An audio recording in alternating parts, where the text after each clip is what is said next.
Boxing update mga tol, may rumors akong nabasa kung magkano ang kinita ni Canelo at Edgar Berlanga. May rumors din na kumakalat kung ilan ang pay-per-view ni Canelo versus Berlanga. Ayon dito sa report mga tol, $22 million gate and 750,000 pay-per-view buys. Report for Canelo Alvarez versus Edgar Berlanga makes fan believe. Sinabi kasi ni Oscar De La Hoya na hindi raw papatok ang pay-per-view ngayon ni Canelo dahil naisabay sa event ng UFC. Pero kung babasahin natin ang buong report na ito mga tol, wala silang basihan.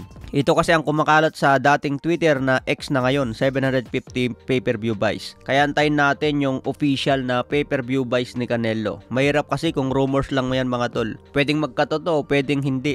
May isa pang report dito mga tol, no? Canelo Alvarez versus Berlanga, how much each fighter will earn. Kung babasahin natin ang buong report, Canelo Alvarez is stand to earn an estimated $35 million for the fight, mirroring his payday from his previous fight against Munguia. So maliwanag ang pagkasabi dyan mga tol. $35 million ang kinita ni Canelo kontra Jaime Munguia sa kanyang previous fight. So kung 35 million dati ang kinita niya, posible raw na kikitain din ni Canelo ngayon laban kay Edgar Berlanga. Tapos sabi rin dito, Berlanga on the other hand is expected to take home between $1 to $3 million.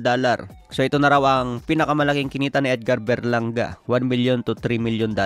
So malaki na kasi yan mga tol, pero kung ibabawas pa dyan ang bayad ng coach, management, promoter, marami pang ipakakaltas dyan. Kikita na lang yung mga boksingero dyan yung share sa pay-per-view lalo na kung malaki. So malaki pa rin ang kinikita ng mga boksingero mga tol, lalo na kung makalaban nila si Canelo Alvarez. So yung lumalabas na kinita ni Canelo na $35 million, base yun sa naging laban niya kay Jaime Munguia. Nilabas kasi dito mga tol, according to data from Essential Sports, Canelo earned around $12 million in his 2013 loss to Floyd Mayweather. Kumita naman si Canelo laban kay American ng $25 million.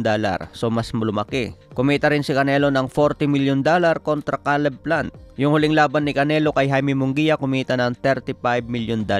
So malaki talaga ang binabayad kay Canelo tuwing mapapalaban. Kaya marami ang nagabol sa kanya dahil na rin sa laki ng bayad. Ngayon kay Edgar Berlanga, inaasahan din na $35 million din ang bayad kay Canelo. Hindi pa kasama ang bayad sa pay-per-view. Okay mga tol, sa ibang banda, dating tinalo ni Mark Magsayo na si Gary Russell Jr., hinahamon niya ngayon si Tank Davis. Wala pa raw kalaban si Tank Davis sa darating na December, kaya nakanda raw si Gary Russell Jr. na lumaban kay Tank. Sa ibang banda, Devin Haney balik ensayo na naman at nagsimula ang kanyang training camp. Sabangan natin ang muling pagbabalik ni Devin Haney matapos pabagsakin ni Ryan Garcia at ngayon still undefeated pa rin. Malupit talaga si Devin Haney kahit 3 beses nang pinabagsak at natalo.